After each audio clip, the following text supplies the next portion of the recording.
এক সার্ভার থেকে আরেক সার্ভারে নিয়ে যাওয়া।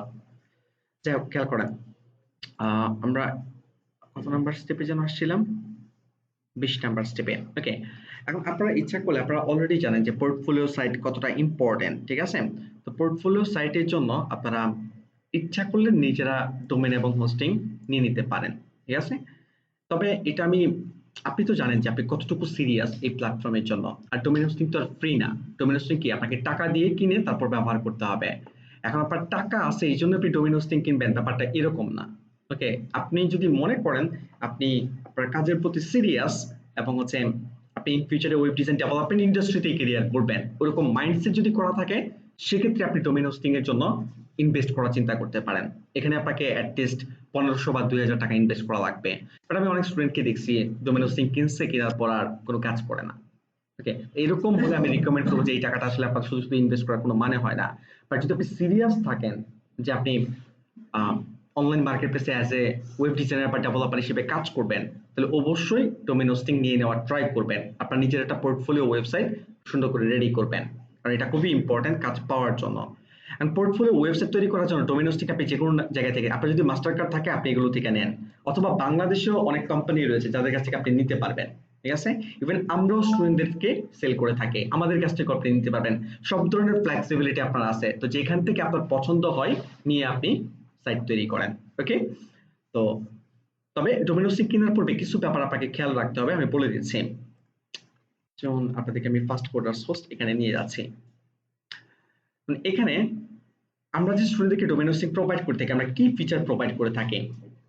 নরমালি ডোমেন আলাদাভাবে কিনতে হয়, হোস্টিং আলাদাভাবে কিনতে হয়। একবার কিনলে সারা জীবন ব্যবহার করা যায় না, প্রতি বছর এটাকে কি করতে হয়? রিনিউ করতে হয় 1 বছর পর পর। ওকে, আপনি যখন ডোমেন করবেন ডোমেনও রিনিউ করতে হবে, আবার যখন হোস্টিং কিনবেন হোস্টিংও কি করতে হবে? রিনিউ করতে হবে। তো আমাদের এখানে যে প্রাইসটা 2000 টাকা স্টার্টআপ প্যাকেজ, এটা একটা ডোমেন এবং 1 জিবি হোস্টের জন্য। 1 জিবি হোস্টের স্পেসটা হচ্ছে কি 1 জিবি। ওকে, 1 জিবি এসএসডি স্টোরেজ পাবেন, যেটা হচ্ছে মানে ফাস্ট আর কি। এসএসডি তো আপনারা অলরেডি জানেন যে এসএসডি সুপার ফাস্ট থাকে হার্ড ডিস্ক থেকে বা নরমাল ডিস্ক থেকে। ওকে, আমরা কন্ট্রোল প্যানেল প্রোভাইড করে থাকি। দ্যাট মিন্স এই কন্ট্রোল প্যানেল থাকলে সুবিধা কি, যেগুলো কিছু আপনি কি করতে পারবেন? মেইনটেইন করতে পারবেন। ওকে, ব্যান্ডউইথটা হচ্ছে আনলিমিটেড প্রোভাইড করে থাকি। এখন কথা হচ্ছে যে ব্যান্ডউইথ জিনিসটা কি, একটু এক্সাম্পল দিয়ে বোঝাই। মনে করেন আমাদের ওয়েবসাইটে কেউ একজন ভিজিট করলো coursefoundation.com, এখানে এই পেজের সাইজ আপনি চিন্তা করেন 2 মেগাবাইট। এই পেজের সাইজ কত? 2 মেগাবাইট। তার মানে একজন ভিজিটর যখন এই ওয়েবসাইটে ভিজিট করবে, তখন এই ওয়েবসাইটের যে ওনার বা যে হোস্ট, ওই হোস্ট থেকে 2 মেগাবাইট ব্যান্ডউইথ খরচ হবে। ওকে, তার মানে 100 জন যদি এই হোম পেজে ভিজিট করে, তাহলে কত ব্যান্ডউইথ খরচ হবে? 200 মেগাবাইট ব্যান্ডউইথ খরচ হবে। তো এই ব্যান্ডউইথ গুলো কিনতে হয়, কিনে ব্যবহার করতে হয়, ঠিক আছে? 10 জিবি, 15 জিবি, 20 জিবি এরকম কিনে তারপর কি করতে হয়? ব্যবহার করতে হয়। যেমন কেউ যদি আপনাকে লিমিট করে দেয় যে আপনাকে পার মান্থ 10,000 মানুষজন ভিজিট করতে পারবে, এর কেন? কারণ ব্যান্ডউইথটা লিমিটেড, দ্যাটস ওয়াই তারা এই রিকোয়ারমেন্টটা দিয়ে দিচ্ছে। ওকে, তো সেই ক্ষেত্রে আমরা আনলিমিটেড ব্যান্ডউইথ প্রোভাইড করে থাকি। আপনার যত খুশি মানুষজন আপনার ওয়েবসাইটে ভিজিট করবে, কোনো প্রবলেম নেই, ঠিক আছে? ওটা আমরা টেক কেয়ার করব। ওকে, এটা দেখে নেবেন যে ব্যান্ডউইথ লিমিটেড কিনা। যদি ব্যান্ডউইথ লিমিটেড থাকে তাহলে আপনি হয়তোবা আপনার ওয়েবসাইটে যদি অনেক ভিজিটর থাকে তখন আপনি প্রবলেম ফেস করবেন। ব্যান্ডউইথ শেষ হয়ে গেলে সাইট ডাউন হয়ে যায়। ওকে, যেমন আমাদের যে coursefoundation.com, এটা প্রথমে আমরা হোস্ট করেছিলাম হচ্ছে সাইট গ্রাউন্ডে। আমি তো সাইট গ্রাউন্ডের কথা বলেছি আপনাদেরকে। তো সাইট গ্রাউন্ডে হোস্ট করা ছিল। তো সাইট গ্রাউন্ডে যখন হোস্ট করেছি, যখন আমরা আস্তে আস্তে আমাদের পপুলারিটি বাড়ে, মানুষজন যখন বেশি ভিজিট করে, তখন লিমিট ক্রস করে গিয়েছিল ভিজিটরের। ওকে, আর যখন লিমিট ক্রস করে গিয়েছিল, আস্তে আস্তে যখন লিমিটের কাছাকাছি চলে যায়, ব্যান্ডউইথ শেষের কাছাকাছি চলে যায়, তখন হচ্ছে আপনার সাইট অনেক স্লো কাজ করে। দেন আমরা এখান থেকে এর থেকে ভালো বেটার কোনো একটা হোস্টিং এ আমরা ট্রান্সফার করে নিয়ে যাই আমাদের ওয়েবসাইটকে। ওকে, তো এটা খুবই ইম্পর্টেন্ট যে আপনি ব্যান্ডউইথ প্রপারলি পাচ্ছেন কিনা। ওকে, অনেক জায়গায় দেখবেন যে 500-1000 টাকায় কি বলে ওই ডোমেন হোস্টিং প্রোভাইড করে, তখন যে প্রবলেমটা হয় সেটা হচ্ছে আপনাকে ব্যান্ডউইথ কমিয়ে দিবে। ওকে, তো ব্যান্ডউইথের কারণে আপনার সাইট স্লো কাজ করবে বা একদমই বন্ধ হয়ে যাবে যদি ব্যান্ডউইথ শেষ হয়ে যায়। এটা খুবই ইম্পর্টেন্ট। ডাটাবেস আনলিমিটেড ক্রিয়েট করতে পারবেন, আনলিমিটেড ইমেল ক্রিয়েট করতে পারবেন, যত খুশি তত প্রফেশনাল ইমেল যেগুলো লাইক service@moshu.me, ওকে, support@moshu.me, এই ধরনের আর কি, জিমেল টিমেল না আর কি, আপনি প্রফেশনাল যে ইমেল যত খুশি তত ইমেল তৈরি করতে পারবেন। আনলিমিটেড সাবডোমেইন তৈরি করতে পারবেন। আনলিমিটেড বলতে আপনার যে স্পেস 1 GB, ওই 1 GB ভিতরে যত খুশি তত আপনি কি করতে পারবেন, সাবডোমেইন তৈরি করতে পারবেন। এবং এসএসএল সার্টিফিকেট অটোমেটিক্যালি জেনারেট হবে, আপনাকে কোনো কিছু করা লাগবে না। যেমন নেমচিপ থেকে যদি আপনি ডোমেইন বা হোস্টিং কিনেন, সেক্ষেত্রে তারা ফ্রি এসএসএল প্রোভাইড করবে না, তাদের কাছ থেকে এসএসএল সার্টিফিকেট কিনতে হবে, কিনে তারপর ব্যবহার করতে হবে, ওকে। বাট আপনি এখানে ফ্রি পাচ্ছেন, অটোমেটিক্যালি জেনারেট হবে। কিভাবে জেনারেট হয়, যেমন আমি যদি সিপ প্যানেল আপনাদেরকে নিয়ে যাই, সিপ প্যানেল আপনি যখন কন্ট্রোল প্যানেল পাবেন, এখানে প্রাইমারি ডোমেন এই জায়গায় অটোমেটিক্যালি হবে, আপনার কিছুই করা লাগবে না। টিভি সার্টিফিকেট কি রয়েছে, ইনেবল করা রয়েছে, ওকে। আর এসএসএল সার্টিফিকেট কনফিগার করা খুবই সহজ, কঠিন কোনো কিছু না। আমি আপনাদেরকে একটু ধারণা দিই, এসএসএল এ যাচ্ছে, যদি কোনো কন্ট্রোল কোনো প্রোভাইডার আপনাকে ফ্রি এসএসএল সার্টিফিকেট দিয়ে থাকে, সেক্ষেত্রে আপনি কনফিগার করবেন কিভাবে, খুব সহজ। এই যে এসএসএল টিএলএস, এখানে যেতে হবে আপনাকে। যাওয়ার পর আমরা যদি স্ক্রল ডাউন করি, সেই আচ্ছা, আমাদের অলরেডি এসএসএল সার্টিফিকেট রয়েছে, এখানে দেখেন প্রাইভেট কি রয়েছে। আচ্ছা, একদম নিচে ম্যানেজ এসএসএল স্লাইড, এখানে ক্লিক করতেছি আমি। এখানে ক্লিক করার পর দেন স্ক্রল ডাউন করতেছি, প্রপারলি কি প্যাডলক যেহেতু আসছে, তার মানে কি এসএসএল কনফিগার করাই রয়েছে সব জায়গায়। নরমালি অটোমেটিকলি হয় আমাদের সকল সার্ভারে, কিছু করা লাগে না স্টুডেন্টদেরকে।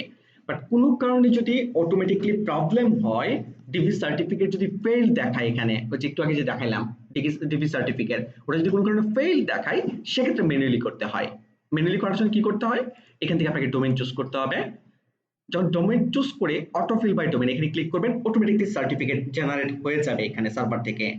দেন সিম্পলি কি করতে হবে, ইনস্টল সার্টিফিকেট, এখানে ক্লিক করলে আপনার সার্টিফিকেট কনফিগার হয়ে যাবে।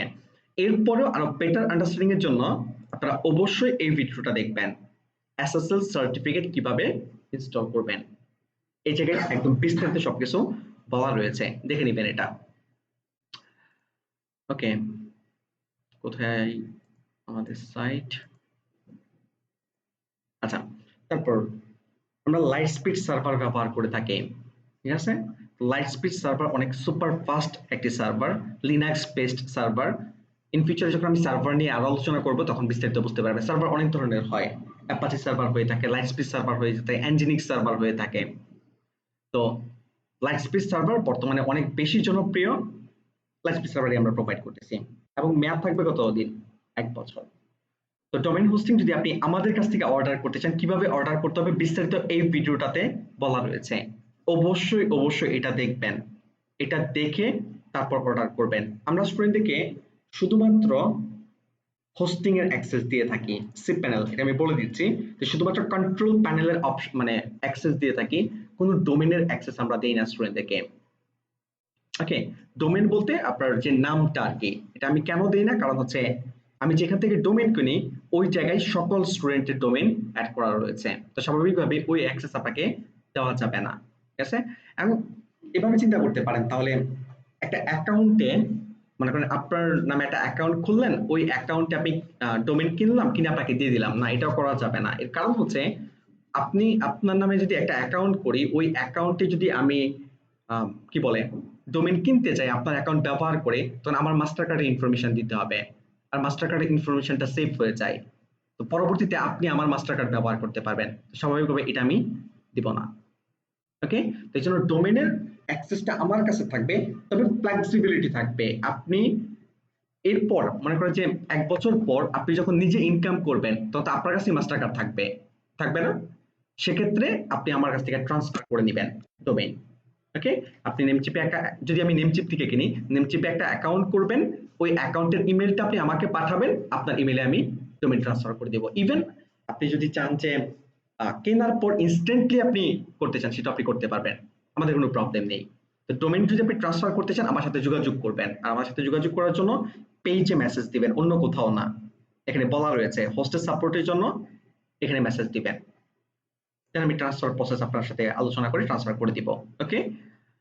তো এখন এখানে যখন আপনারা এই ভিডিওটা দেখবেন, এই ভিডিওতে বিস্তারিত সবকিছু বলা রয়েছে, এই যে হোম পেজে যে ভিডিওটা, আছে কিভাবে কি করতে হবে এভরিথিং সবকিছু বলা রয়েছে, পেমেন্ট কিভাবে করবেন সবকিছু। বাট যেহেতু আপনারা এখানে কোর্স করতেছেন, যদি মনে করেন যে আপনি অনলাইনে অর্ডার করবেন না, সরাসরি এখান থেকে নেবেন, সেটা আপনি করতে পারবেন। জাস্ট আমার সাথে ক্লাস শেষে আপনাকে যোগাযোগ করতে হবে। ওকে, যদি অনলাইনে অর্ডার না করতে চান আর কি, ইনস্ট্যান্ট যদি আপনি নিতে চান, এটা হচ্ছে আরেকটা ওয়ে।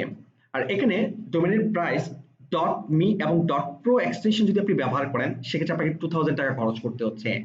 আবার যদি আপনি ডট কম ব্যবহার করেন, সেক্ষেত্রে হচ্ছে কি প্রাইস 500 টাকা বেড়ে যাচ্ছে। নামটা চুজ করবেন কিভাবে, আপনি কি নাম নেবেন, mchip.com এখানে ভিজিট করবেন, অলরেডি ইউআরএল এখানে দেওয়াই রয়েছে।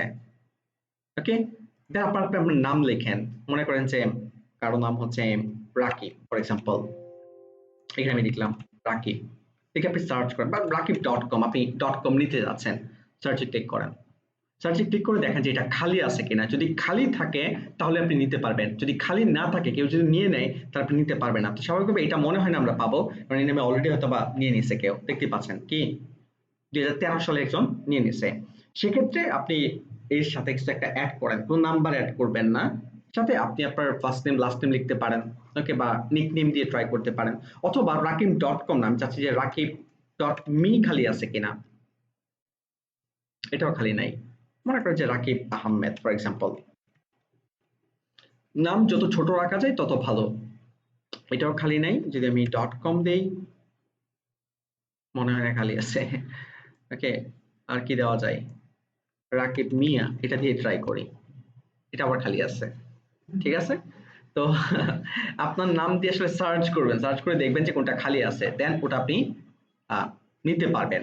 ওকে, এই যেটা অ্যাভেলেবল রয়েছে না, 1 বছর, একবার যখন আপনি কিনবেন 1 বছর এটা মেয়াদ, 1 বছর আপনি চেঞ্জ করতে পারবেন না, বাট হোস্টিং এর স্পেস আপনি মডিফাই করতে পারবেন। লাইক আপনার 1 জিবি তে এখন হচ্ছে না, আপনার আরো 1 জিবি লাগবে, সেক্ষেত্রে আপনি এক্সট্রা পেমেন্ট করবেন, আপনাকে বাড়িয়ে দেওয়া হবে।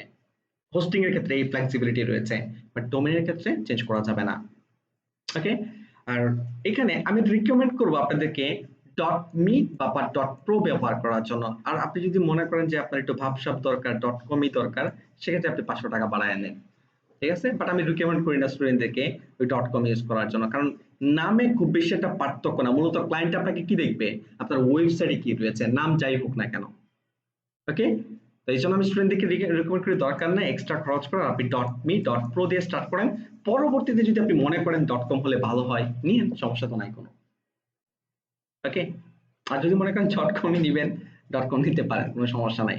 এখানে আমরা 1 জিবি হোস্ট দিয়েছি, আর 1 জিবি তে একটু আগেই তো দেখলেন যে আমরা যে পোর্টফোলিও ওয়েবসাইটটা ডিজাইন করলাম, এটার স্পেস কত, মাত্র 24 মেগাবাইট। দ্যাট মিনস হচ্ছে আপনি যদি চিন্তা করেন 100 মেগাবাইট হয় একটা সাইট, 100 মেগাবাইটও হয়, সেক্ষেত্রে আপনারা কয়টা সাইট সেট আপ করতে পারবেন, অ্যাটলিস্ট 10টা সাইট সেট আপ করতে পারবেন। ওকে, তারপর তো 1 জিবি নিয়ে স্টার্ট করবেন, দরকার নাই এর বেশি নেওয়ার। তারপরে যদি মনে করেন আপনি আরো বেশি স্পেস নিয়ে স্টার্ট করবেন, সেক্ষেত্রে এখানে আমরা আরেকটা প্যাকেজ রেখেছি 2 জিবি।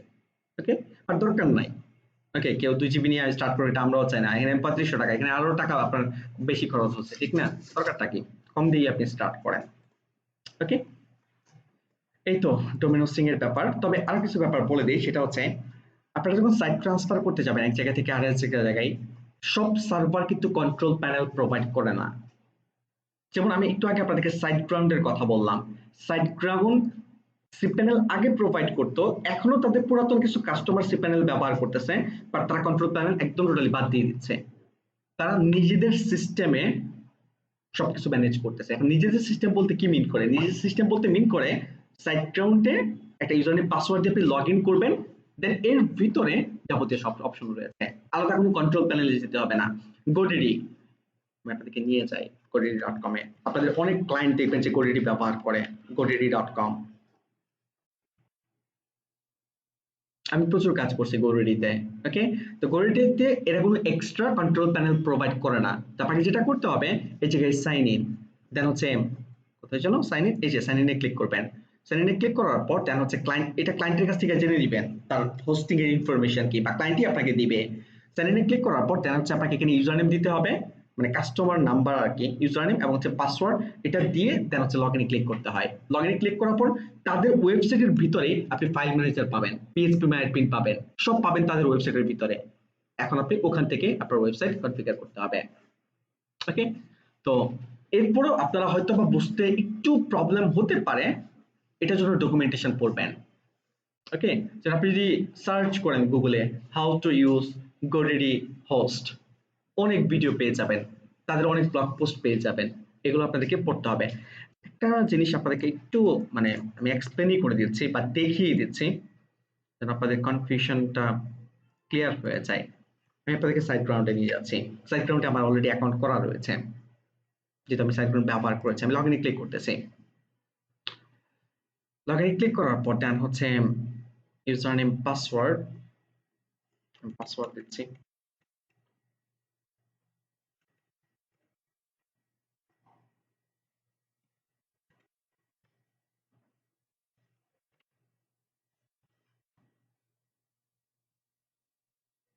আচ্ছা, ভেরিফিকেশন করতে খেয়াল করেন অলরেডি আমি লগ ইন করা অবস্থায় রয়েছে। তো আপনারা আপনাদের ক্লায়েন্ট এরকম দেখবেন যে ইউজার নেম পাসওয়ার্ড দিবে, ইউজার নেম পাসওয়ার্ড দিলে আপনি এইভাবে লগ ইন করবেন।